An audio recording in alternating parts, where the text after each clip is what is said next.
Hi சொல்லு. ஏய் தங்க ஹாய் சொல்லிட்டு வந்துட்டான். குட்டி பூச்சி வெயிட் பண்ணி போட்டு தரேன்.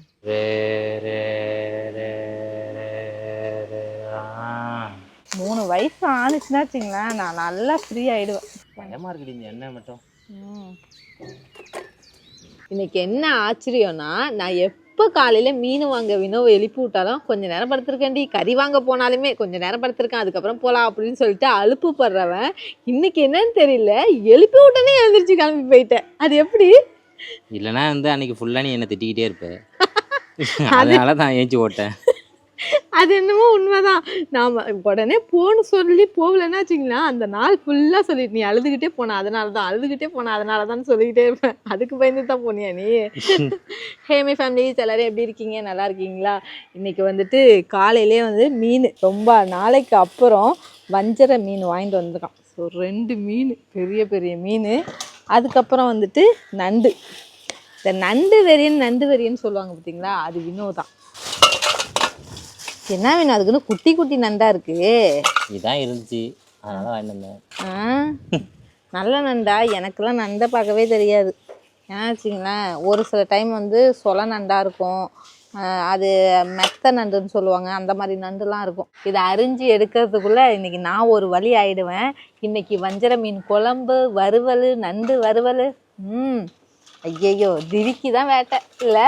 ஆமாம், அப்படியே சாப்பிட்ற மாதிரி. அவன் நண்டே சாப்பிட மாட்டான். இறாலு இருக்குங்கிறதுக்காக தான் மெயினா போக. குட்டி குட்டியா இருந்துச்சு, அதனால தான் வாங்கல. இறாலுன்னா உசுறு அவனுக்கு ரொம்ப ரொம்ப பிடிக்கும். ஆனா இறாலு இல்லையாமா, ஸோ அதனால இறாலு வாங்காமே வந்துட்டான். மீன் நல்லா தானே இருக்கானா? அதெல்லாம் எனக்கு தெரியாது வேணும்.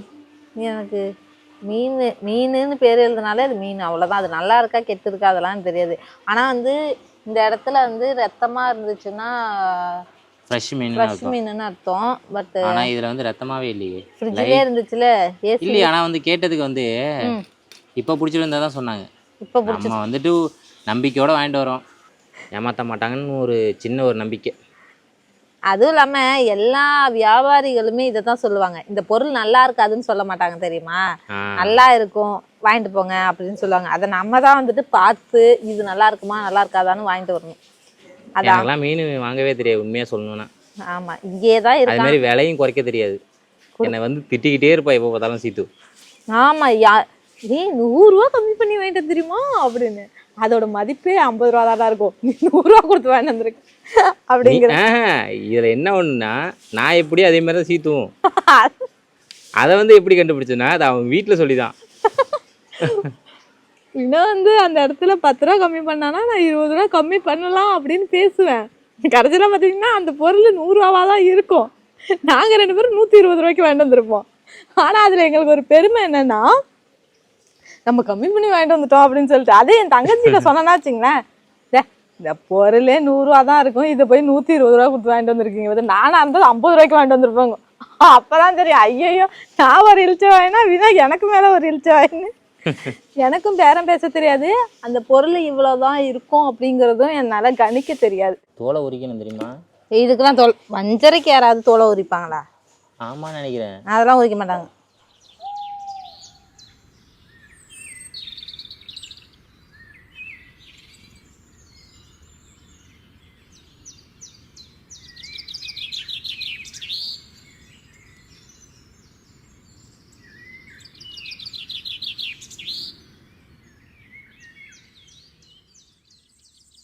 உங்கள் வீட்டுக்கு பக்கத்தில் கடல் இருக்கான்னு சொல்லிட்டு.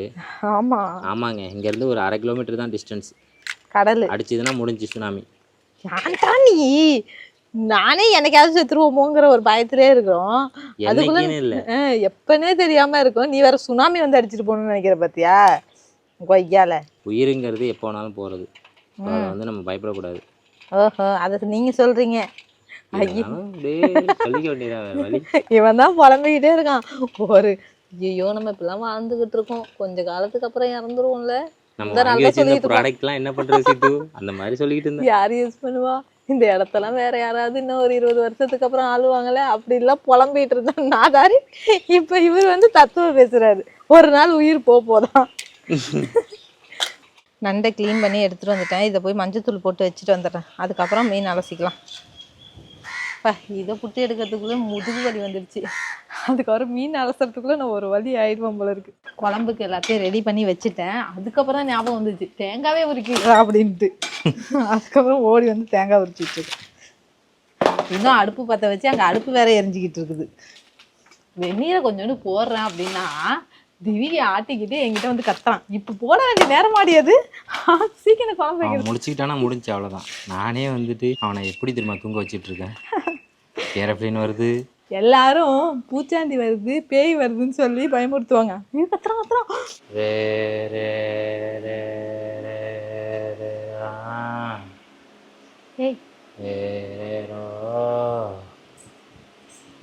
இவனை எப்படிலாம் தூங்க வச்சுட்டு இருக்கேன் பார்த்தியா. பயங்கரமான ஆல்ரெடி முடிச்சு பார்க்க தெரியும் நம்ம இருக்கமா இல்லை ஓட்டமான்னு. அப்பப்போ இருக்காங்களான்னு செக் பண்ணிக்கிட்டே தான் இருப்பான் அவன். குழம்பு வைக்கிறதுக்கு இந்த இடத்துல காலையில் சமைக்கிறது, மதியானம் அங்கே போயிடுறது. ஏன்னா அந்த பக்கம் நிழல் வந்துடுது, அப்படி ஷிஃப்ட் ஆகிக்கிறது. காலை டயத்தில் இதுதான் எங்களுக்கு கம்ஃபர்டபுளாக இருக்கும். எண்ணெய் சூடாயிடுச்சு. இப்போ கடுகு உளுத்தம்பருப்பு கொஞ்சம், அது கூட வெந்தயம் கொஞ்சம், அது கூடவே கொஞ்சம் ஜீரகம். திவி வேற இடையில வந்து அம்மா காலையில் வாங்கிட்டு வந்த மீன் இன்னும் குழம்பு வைக்கிறியாமான்னு கேட்டுட்டு இருக்கான். இது கூட வந்துட்டு அப்படியே நசுக்கி வச்ச வெங்காயம், சின்ன வெங்காயம் போட்டால் தான் இதுக்கு டேஸ்ட்டாக இருக்கும். அப்படியே அது கூட கருவேப்பிலை, 2-3 பச்சை மிளகா, அப்படியே இதை நல்லா வதக்கிப்போம். இந்த ஸ்கூல் விட்டாலே இந்த பட்டம் பம்பரம் இந்த சீசன் வந்துடுச்சுன்னா முடிஞ்சு போச்சு. அவனை கையாலே பிடிக்க முடியாது. எங்கள் வீடு சுற்றியும் பட்டங்கயிறும் பம்பரங்கயிறுமா தான் கிடக்கும். பட்டமும் பம்பரமும் இவன் கூட பரவாயில்ல. சின்ன வயசுல திவி வந்துட்டு 1.5 வயசுலேயே பட்டம் பம்பரம் எப்படி சுற்றினானோ அதே மாதிரி இவனும் ஆரம்பிச்சுட்டான். எழுந்திரிச்ச உடனே இந்த பட்டமும் பம்பரமும் அவன் கண்ணில் தெரியணும். நிவிக்கு மேலே பறந்துச்சுன்னா முடிஞ்சு போச்சு. ஏரோப்ளேன் போனால் நம்ம எவ்வளோ ஒரு ஷாக் ஆகி பார்ப்போம். அதேமாதிரி பட்டம் பறந்தா அவனுக்கு அந்த ஒரு ஷாக் ஆகிடுறது. அங்கே கூட்டிகிட்டு போகணும். சாயந்தரம் ஆனால் அங்கே போயிடுறது பட்டம் பார்க்கறதுக்கு. 2 பேரும் பட்டம் பம்பரம்னு போகிறதுனால நான் கொஞ்சம் ஃப்ரீயாக வீட்டில் இருக்கேன் அந்த ஈவினிங் டயத்தில். இல்லை வேணும் 3 வயசு ஆனிச்சுன்னா வச்சுங்களேன், நான் நல்லா ஃப்ரீ ஆகிடுவேன். அது சேர்த்து வந்து கொலுன்னு ஆகிடுவான். ஆமாம், கொலுன்னு ஆகிடுவேன் அப்படின்னு என் நினப்புலாம் வேற மாதிரி இருக்கு. மெயினாக வந்து எனக்கு என்ன பிரச்சனைனா, இவங்க 2 பேரும் சாப்பாடு தான். அந்த குட்டிவாண்டு இருக்குது பார்த்தீங்களா, அவனை ஒரு 3 வயசு வரைக்கும் இதுதான் கொடுக்கணும் அதுதான் கொடுக்கணும் அதுதான் சாப்பிடுவாங்கங்கிறதுனால பார்த்து கொடுக்க வேண்டியது. சாப்பிடலன்னா மனசு கஷ்டமாயிடுது. இது கூட அப்படியே இஞ்சி பூண்டு தட்டி வச்சுருக்கேன், அப்படியே சேர்த்துப்போம். என்னோட கவலையே என்னன்னா, நிதி சாப்பிடாததான். நம்ம என்னதான் கொடுத்தாலும் சாப்பாடு மட்டும் எடுத்துக்கவே மாட்டேங்கிறான். வெறும் பாலை மட்டும்தான் குடிக்கிறேங்கிறான். ஃபுட்டு எடுத்துக்கிட்டா தானே குழந்தைங்க நல்லா இருக்கும். ஃபுட்டே எடுத்துக்க மாட்டேங்கிறான். அதுதான் என்னோட கவலை. நானும் இப்படி கவலைப்பட்டு இப்படி போகிறது. தக்காளி நல்லா கரைச்சி வச்சுருக்கேன், இது அது கூட சேர்த்துப்போம். இது கூட நம்ம வீட்டில் அரைச்ச மிளகாத்தூள், குழம்பு மிளகாத்தூள். இவ்வளோ ரேட்டு போட்டு மீன் வாங்கி கொஞ்சமாக குழம்பு வச்சா 2 நாளைக்கு வச்சுக்க வேணாம், நாளைக்கு மதியம் வரைக்கும் ஓடணும். அந்தளவுக்கு தான் குழம்பு வைப்பேன்.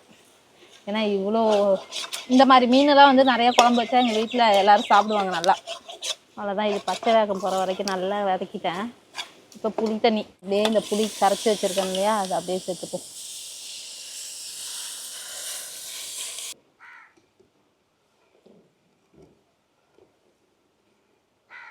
அது கூட தேவையான அளவு உப்பு. நிவி ஹாய் சொல்லுங்க. நிவி தாங்க ஹாய் சொல்லு. எல்லாருக்கும் வணக்கம். வணக்கம் சொல்லு. வணக்கம் சாமி எப்படி கூப்பிடுவேன்? வணக்கம் சொல்லு. வணக்கம் ஹாய் சொல்லு தங்கம். அவனே தூக்க கலக்கத்துல இருந்து எழுதிச்சு வந்திருக்கான். நான் ஹாய் சொல்லு பாய் சொல்லுது கம்முனு போடாங்கிறான். என்னடி ஹாய் சொல்ல மாட்டியா அப்பாட்ட? உனக்கு கஷ்டப்பட்டு தூங்க வச்சேனே ஏரோப்ளேன்லாம் காட்டி.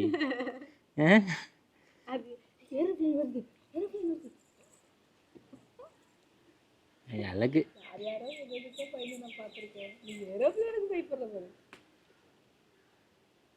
என்னன்னு தெரியுமா உனக்கு?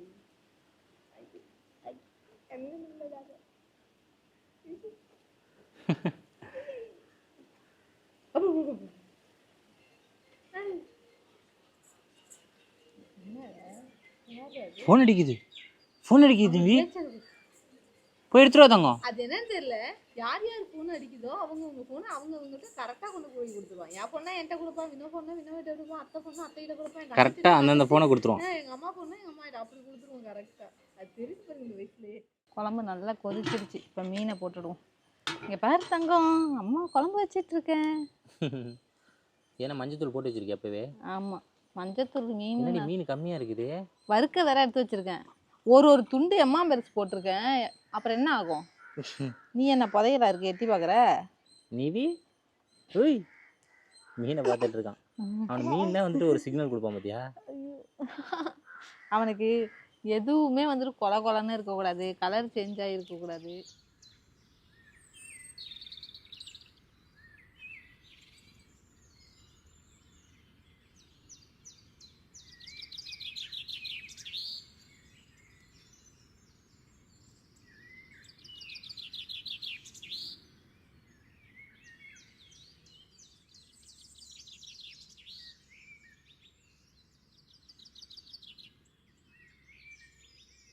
குழம்பு நல்லா கொதிச்சிருச்சு.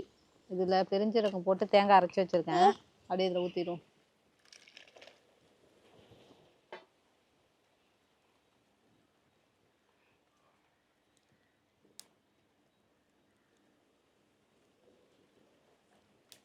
மீன் குழம்பு வச்சு மீன் வறுத்து நண்டு வறுத்து நான் முடிச்சு வெளியில் வரத்துக்குள்ளே ஒரு வழி ஆயிட்டேன். இது ஸ்பெஷலாக ஏதாவது ஸ்நாக்ஸ் செஞ்சு கொடுமா. எனக்கு வந்துச்சு பாருங்க.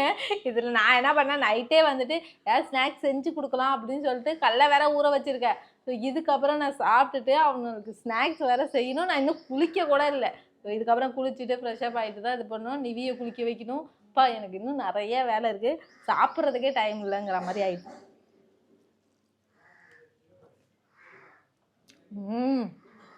வஞ்சரைனா வஞ்சரை தான், அப்படி செதையாவே இருக்கு. அது எனக்கு எந்த மீனாக இருந்தாலும் வறுத்தாலாம் பிடிக்கும். குழம்புல போட்ட மீன் தான் உடம்புக்கு நல்லது, பட் எனக்கு வறுத்த மீன் தான் ரொம்ப பிடிக்கும். ரொம்ப நாள் ஆகுதுல்ல இந்த குழம்பு வச்சு. நம்ம ஆமாம் எல்லா மீனும் கிடைக்குங்க, வஞ்சரை மீன் மட்டும் கொஞ்சம் ரேட் அதிகம், அதனால வாங்க மாட்டோம், எப்பயாவது தான். எனக்கு முட்டை பச்சி தான் ரொம்ப பிடிக்குமா. சரி, எனக்கும் ஆசை வந்துடுச்சு. என்னன்னா டக்குன்னு நான் கமெண்ட்ல பார்த்தேன்னா, அக்கா உங்க அடுப்பு டீ கடை மாதிரி இருக்குக்கா அப்படின்னு சொன்னேன். எனக்கு தோணுச்சு, டீ கடை மாதிரி இருக்குன்னு சொன்னோன்னே எனக்கு பழைய ஞாபகம் வந்துருச்சு. எங்க ஊர்ல உங்க ஆத்தா டீ கடை வச்சிருப்பாங்க தெரியுமா? பக்கத்துல, உங்க வீட்டுக்கு பக்கத்துல. ஆமா, எங்க வீட்டு பக்கத்துல. அவங்களாலதான் டீ பைத்தியமாவே ஆனேன். எனக்கு ரொம்ப நான் அடிக்ட் ஆனது அவங்க டீ குடிச்சுதான். அங்க கடையில போண்டா அதெல்லாம் போடுவாங்களா, அந்த ஞாபகம்லாம் வந்துருச்சு. சரி, நம்மளும் இன்னைக்கு வந்து டீ கடை மாதிரி பெருனா வடை பச்சி இதெல்லாம் சுடுவோம் அப்படின்னு சொல்லிட்டு அதுக்கு தான் எல்லாத்தையும் ரெடி பண்ணி வச்சுருக்கேன். இதில் மாவுலாம் அரைச்சி வச்சுருக்கேன். ஸோ எல்லாத்தையும் ஒன்று ஒன்றா செய்கிறேன் பாருங்கள். இது என்னது? உளுந்து வடைக்கு கொஞ்சம் வெங்காயம், கடலை வடைக்கு கொஞ்சம் வெங்காயம்,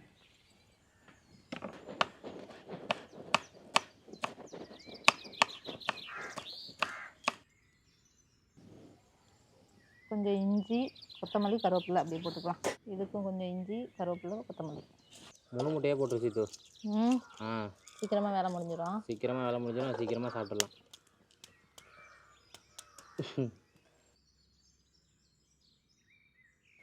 வந்துட்டான். வெயிட் பண்ணி போட்டு தரேன். இப்பதான் முட்டையே உரிச்சிருக்கேன். எங்க போனேன்? விளையாட போனேன். தம்பி எங்க? நிவி கூட தான் விளையாட போனேன். இங்க இருக்கா. நிவியை வேற ரொம்ப நாளா காட்டலான்னு சொல்லிட்டு வேற கேட்டுக்கிட்டே இருக்கிறாங்க. நிவி இல்லாம வீடியோ போடாதீங்கன்ட்டாங்க வேற. அவ்வளோ வந்து ஃபேமஸ் ஆயிட்டாரா நிவி உன்னை விட? அவர் இல்லைன்னா வச்சுக்கிய, அவர் இங்க இருந்தாருன்னா வேலையே நடக்காது. நீ தான் எங்களுக்கு மெயின். அவரு அவங்க கேக்குறாங்க. அவங்களா? ஐயோ, அவங்க அப்படி சொல்லிட்டாங்களே, அதனால திவி வந்துட்டு ஃபீல் பண்றாரு. இல்லதாங்க, நீங்க 2 பேருமே இல்லைனாலும் வந்துட்டு சொல்லுவாங்க அப்படிதான். ஆமா. நிவி தாங்க ஹாய் சொல்ல எல்லாருக்கும். ஹாய் சொல்லு. ஹாய் சொல்ல மாட்டியா? தண்ணி ஓடுறத பாக்குறான். தண்ணி ஓடுது. அப்பதான் போட்டுருக்கேன். அப்பா நான் போட்டுருக்கேன். ஹாய் சொல்லு. ஊது பாப்பா, ஊது. ஹாய் சொல்லு. ஊது கீழே. ஹாய் சொல்லு. ஏய் தங்க ஹாய் சொல்லிட்டு அவ்வளவுதான் இருந்துச்சு. ஹாய் என்ன எப்படி சொல்ற? திடீர்னு நீ முட்டை கேட்டுட்ட. முட்டை பச்சி ஹாய் சொல்லுங்க. அங்க பாரு சீது. கட்டிக்குட்டி. ஊது ஊது ஊது பாப்பா. ஊது பாப்பா. ஊது. அவன் தான் ஆவலா கேட்டுட்டு இருக்கான். அது வர்ஜிச்சு. எடை எங்கடா புரிஞ்சிச்சு? உங்க அப்பா 1/2 மணி நேரத்துக்கு முன்னாடியே அடுப்பை பற்ற வச்சுட்டான்டா. அவ்வளோதான், முட்டை பச்சி ரெடி ஆயிடுச்சு. நீ தான் முட்டை பச்சி வரியா? பொறுமையாடா. பார்த்து சூடா இருக்க போகுது. அது என்னன்னு தெரியல, முட்டை பச்சி எப்படி இருந்தாலும் திவிக்கு ரொம்ப பிடிக்கும். நாங்க மாதாரண கோயிலுக்கு வருவோம் பாருங்க தீமிதிக்கு, அப்பெல்லாம் முட்டை சாமி எப்படா அங்க பாரு அங்க எப்படா எங்க அப்பா தீ மிதிச்சுட்டு வருவாங்க முட்டை பச்சி போய் வாங்கிட்டு வந்து சாப்பிடலாம் அப்படியே தான் நினைச்சிட்டு இருப்போம். சாமி கூட வந்த மாதிரியே தெரியாது எங்களை. சரி, எனக்கு என்ன ஒன்று கவலையா இருக்குன்னா, நான் இப்படி சிரிச்சு சிரிச்சு சொல்றேன்னா முன்னாடி நடந்த விஷயத்த அதை வந்துட்டு கமெண்ட்ல அக்கா நீங்க சிரிச்சுக்கிட்டே சொல்லாதீங்கக்கா எல்லாத்தையும் அப்படின்னு சொல்லிட்டு சொல்லும்போது எனக்கு கொஞ்சம் கஷ்டமா தான் இருக்கு. இருந்தாலும் அது வந்து என்னோட இயல்பே அதுதான். ஆமா மற்ற நேரத்தில் இப்படி பேசும்போதெல்லாம் கரெக்டாக பேசிடுவேன். ஆனால் வந்து ஏதாவது ஒரு பழைய விஷயங்களை ஒரு சந்தோஷத்தை சொல்லும்போது அது என்னைய அறியாமலே சிரிப்பு வந்துடும். ஏன்னா அப்போ பண்ண சிலிமிஷன் அப்படி அதெல்லாம் நினைக்கும் போது சிரிப்பு வந்துடும் ஆட்டோமேட்டிக்காவே. ஆமாம், அதனால வந்து நான் சிரிக்கிறேன். அது வந்து நான் சிரிக்காமலும் இப்படி அப்படிதான் இப்படிதான் அப்படி சொன்னா நான் வீடியோவும் பார்க்க மாட்டேங்க. உங்களே என்டர்டைன்மெண்ட் பண்ணுற மாதிரி இருக்கணும், அது நல்லாவும் இருக்கணுங்கிறதுனாலையும் ஒரு சில டைம் சிரித்து பேசுவேன். மற்றபடி பழைய விஷயங்களை சொல்லும்போது அது என்னை அறியாமலே சிரிப்பு வந்துடுது. இங்கே பாருங்க நம்ம வீட்டு பச்சை இவ்வளோ நீட்டாக இருக்குன்னு.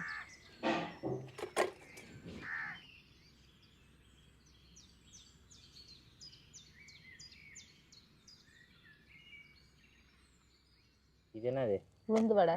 உளுந்து வடையா? உளுந்து வடை எத்தனை தாண்டி பண்ண போற? முட்டை பச்சி 7 சுட்டேன், அதில் 2 தான் கிடக்கு. மற்றவங்களாம் என்ன சாப்பிடுவாங்க, அதனால வடையை சீக்கிரமாக போட்டு எடுத்துடலாம். இது கடல வடையா? கடல வடை. பயமா இருக்குடி இந்த எண்ணெய் மட்டும்.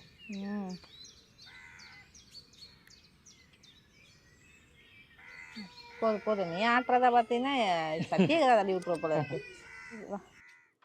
என்னடா இது? குண்டான போடு. எது? அந்த குண்டான எடுத்தீங்க வை. இதுவா?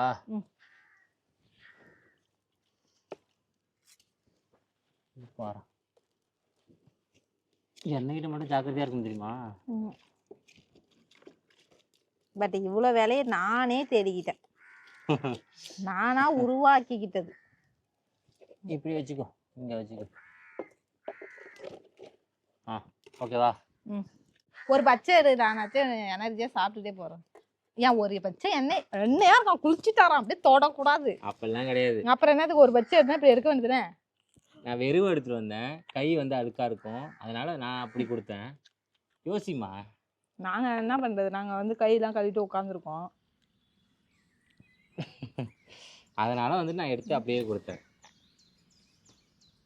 பூவாக்கும்.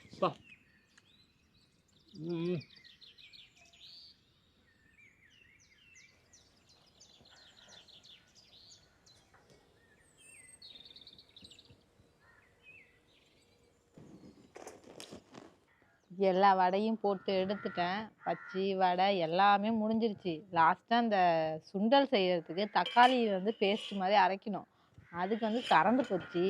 ஐயோ கடவுளே, எனக்கு நேரத்தை பாருங்க.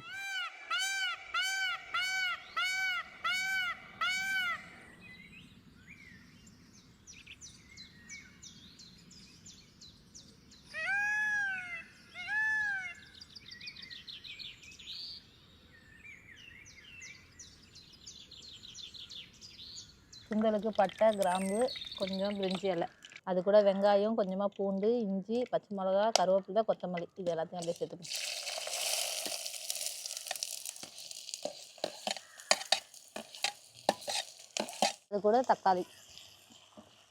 அது கூட தக்காளியை போட்டு நல்லா வதக்கணும், நல்லா ரெண்டும் வெந்து வரணும். சுண்டலுக்கு போகிறதுக்கு என்னென்ன மசாலா எடுத்து வச்சுருக்கேன்னா, தனி மிளகாய்த்தூள், மல்லித்தூள், ஜீரகத்தூள், கரம் மசாலா, பெப்பர் தூள், மஞ்சத்தூள் கொஞ்சோண்டு, இது எல்லாத்தையும் அப்படியே ஒன்றா சேர்த்துப்போம். அது கூட கொஞ்சமாக உப்பு. ஆல்ரெடி நான் சுண்டலில் வேக வைக்கும் போதே உப்பு போட்டு தான் வேக வச்சுருக்கேன், லைட்டாக மட்டும் போட்டுக்கிறேன். எல்லாரும் வந்ததை காலி பண்ணிட்டு தான் போயிட்டு இருக்காங்க தவிர சுண்டல் பையனெல்லாம் வரும் எல்லாத்தையும் ஒன்றா உட்காந்து சாப்பிடலாம் அந்த எண்ணமே கிடையாது. முட்டை பச்சி காலி ஆகிட்டு, வடையில பாதி தான் இருக்குது, பச்சி காலி ஆகிட்டு, சுண்டல் அப்படியே கொட்டிப்போம்.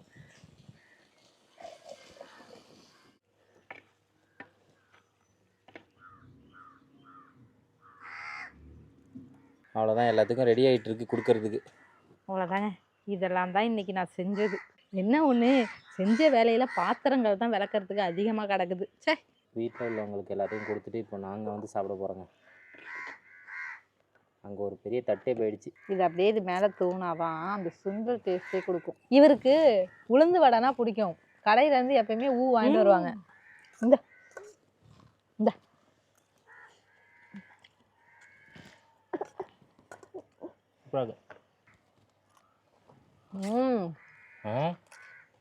ஆனால் எப்படியோ எவ்வளோ இது ஊற வச்சுருந்தா எப்படியோ செஞ்சுட்டா செய்து. ஆமாம், எல்லாத்தையும் ஒரு வழியாக செஞ்சு முடிச்சு எடுத்துகிட்டு வந்துட்டாங்க. அவ்வளோதாங்க இந்த விளாக். கண்டிப்பாக உங்களுக்கு இந்த விளாக் பிடிச்சிருக்குன்னு நினைக்கிறேன். அடுத்த விளாக்ல பார்க்கலாம். பாய் பாய் பாய் சொல்லு தாங்க. பாய் சொல்லு. பாய் சொல்லு. அங்கே பாய் சொல்லு. அங்கே போய் சொல்லு.